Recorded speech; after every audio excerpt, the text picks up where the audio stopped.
Well, hello, church. It's been a while, but we're back. Welcome to the Rewind.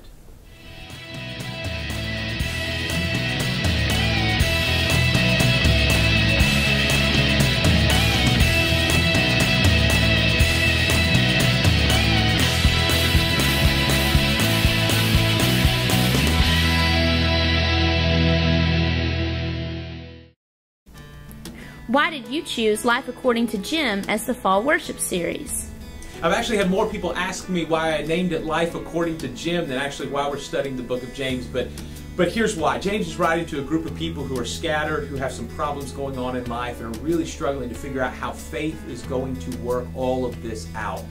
I see the same questions being asked today by the majority of people. We all have problems. Life has scattered us around, and we want our faith to work more efficiently. James speaks in very real language how that happens, how that works, and he speaks action of gospel into our life. So that's why we're jumping into that. He deals with that in chapter 1. In fact, chapter 1 is probably the best explanation as to why we're studying James as we could, or I could ever answer, because in that chapter he establishes this idea that no matter what you're going through, God is in control. No matter what life is trying to label you, you're not labeled by those things. He gives the example of rich and poor, and he says in your poverty, don't see that as your identity, because God's going to raise you up into abundance out of that. And in your richness, don't look at that as your identity, because those resources can go away and you'll be humbled, and you'll both arrive, whether rich or poor, you'll both arise at the same place that realizes God is in control, that God is the one who elevates us and holds us together. And if you're looking for solutions in life, whether that's in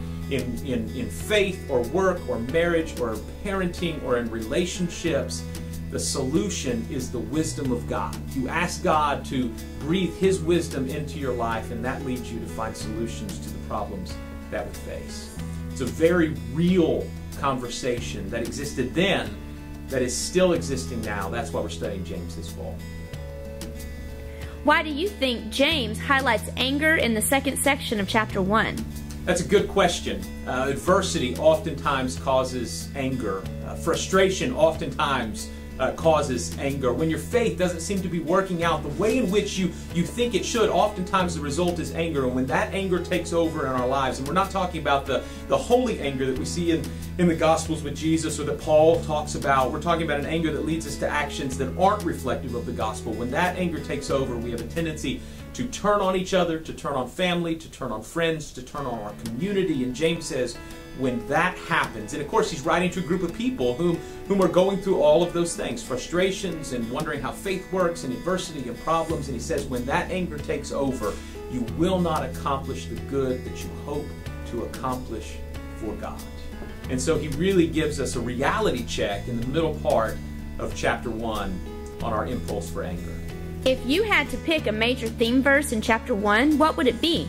Well, certainly verse 2 and 3 get a lot of promotion in James chapter 1, but I think verse 22 is the major, at least for me, the major theme verse in chapter 1, where James talks about don't just be a hearer of the word, but be a doer of the word. That leads to that example of looking into a mirror. James says if you hear the word and then you walk away and it never becomes an action in your life, that's like going to the mirror, looking into it, discovering that there's something wrong with you, walking away and never fixing it.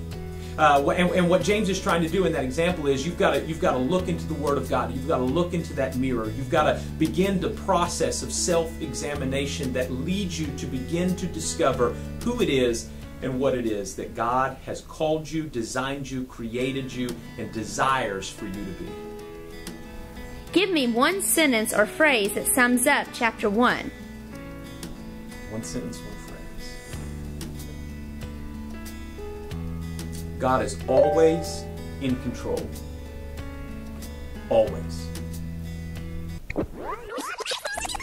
Well, there you go, church. That's our Rewind for this week. I want to encourage you, if you have a question that pops up during our message time on Sunday, send that question to me via email. We'll include it into our Rewind discussion so that we can go deeper and deeper into our study of James. Be encouraged today. Be strong. Be blessed.